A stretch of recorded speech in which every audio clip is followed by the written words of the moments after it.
219 News Now is brought to you by the South Shore Line and by Strachan Van Til, making lives easier for 95 years.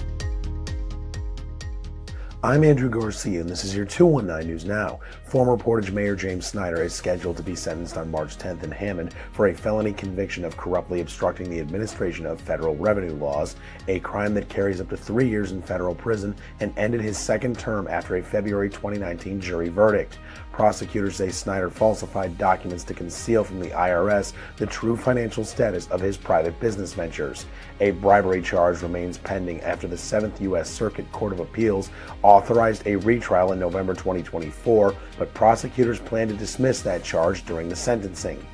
The East Chicago School District will close Carrie Ghosh Early Learning Center, its sole public pre-K facility, at the end of the school year amid claims of declining enrollment in aging facilities. A meeting about the closure drew about 50 attendees, and the school board is set to vote on January 27th. The district says it costs about $2 million per year to operate a typical school and plans to redirect those funds, with next year's pre-K students assigned to their corresponding elementary schools and new rules requiring toilet training for children over 4 and residency in East Chicago with IEP exemptions allowed. A 19-year-old man, Terrion Wright of Michigan City, was arrested Sunday after police used the Flock Raven gunshot detection system to locate him. Police reports state officers traced his footsteps in the snow to the 1100 block of West 4th Street, where they recovered a loaded firearm with an attachment that converts it into a fully automatic weapon, and Wright was charged with operating a loaded machine gun and criminal recklessness with a deadly weapon.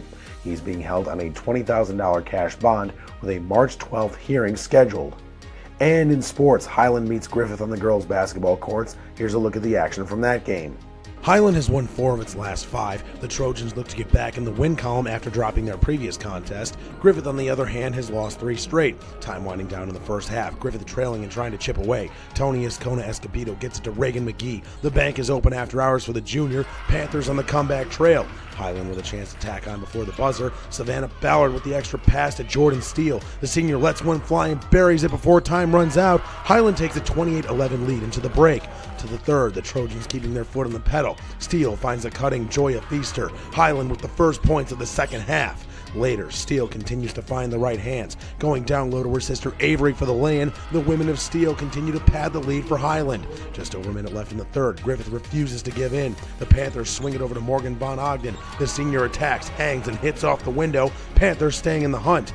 Moments later, the home team keeps building some momentum. Cameron Young to a cutting Ascona Escobedo, who goes up strong. Give her the bucket and the Band-Aid. Panthers thinking comeback, but the night belongs to Highland and Jordan Steele. Feaster to Steele in the corner. Down the hatch it goes for the southpaw. Shortly after, Steele with another opportunity as she puts one up. When this one comes down, Jordan Steele becomes the all-time leading scorer in the history of Highland girls basketball with a 32-point performance, and that is the icing on the cake in a 60-22 Highland victory.